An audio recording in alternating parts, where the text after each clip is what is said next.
India में rape cases इतने ज़्यादा होते ही क्यों हैं? कभी इस बारे में सोचा है आपने? सऊदी अरेबिया है, मैं 2019 के आंकड़े देख रहा था। 8 लोगों को रेप के लिए दोषी पाया गया और सबको फांसी दे दी गई। और भी जो मुस्लिम कंट्रीज़ हैं वहाँ रूल्स इतने ज़्यादा स्ट्रिक्ट हैं कि तुरंत सज़ा मिल जाती है। मैं यूके के प्राइम मिनिस्टर को कोट करना चाहूँगा, जो ग्लैडस्टोन साहब हैं। उन्होंने कहा था, justice delayed is justice denied. मतलब अगर आपको सज़ा बहुत देर से मिल रही है तो सज़ा नहीं मिलने के बराबर है।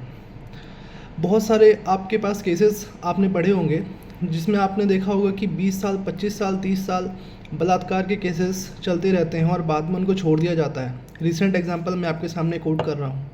मैं नाम कभी भी नहीं लेना चाहूँगा इस केसेस में, हालांकि बहुत ज़्यादा पॉपुलर केस है। आप समझिए होता क्या है इंडिया में।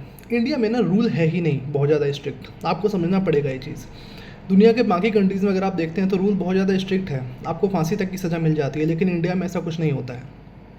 हो सकता है बट होता क्यों नहीं है? क्योंकि इंडिया में जो पॉलिटिशियंस हैं इनके खुद के ऊपर बहुत ज़्यादा रेप चार्जेस हैं। और ये कोई बीजेपी कांग्रेस नहीं है, हर पॉलिटिकल पार्टी के साथ ऐसा ही सीन चल रहा है। तो इसको बीजेपी कांग्रेस करने की यहाँ ज़रूरत है नहीं।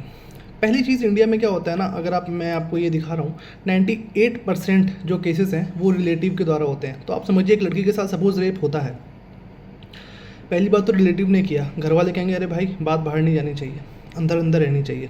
दूसरी बात, चलो पहली बात तो उसको वहीं मार दिया जाएगा लड़की को। सपोज़ बच के वो जब पहुंच गई पुलिस के थाने, तो वहाँ थानेदार बदतमीजी की जाती है, वो अलग हर मूवी में देखता है आप, कोई बहुत बड़ी बात नहीं है, ऐसा होता रहता है। और इंडिया में बहुत बड़ी बात है भी नहीं है। फिर बहुत मुश्किल से उसका केस दर्ज होता है। दर्ज होने के बाद 27% केसेस ही हैं जिनमें फ़ैसला आता है, और फैसला भी बहुत मामूली आता है या 20-25 साल के बाद आता है। इतनी देर से फैसले आने से कभी भी फैसला फ़ायदा तो नहीं देता है, कहीं से सांत्वना भी नहीं देता उस इंसान को। तो समझिए जब नियम ही इतने ख़राब हैं, नियम इतने स्ट्रिक्ट है नहीं, तो रेप केसेस तो बढ़ेंगे ही। और बढ़ने के बाद आप सिस्टम को मत कोसिए, आपको कहीं ना कहीं कोसना पड़ेगा अपने जुडिशरी को भी, कि आप इस तरह की न्याय व्यवस्था में दे नहीं पाए जिस न्याय व्यवस्था की हमें ज़रूरत थी। कभी सोचेगा इसके बारे में, बताइएगा आपके क्या विचार हैं, कुछ अलग हैं तो मैं वो भी जानना चाहूँगा।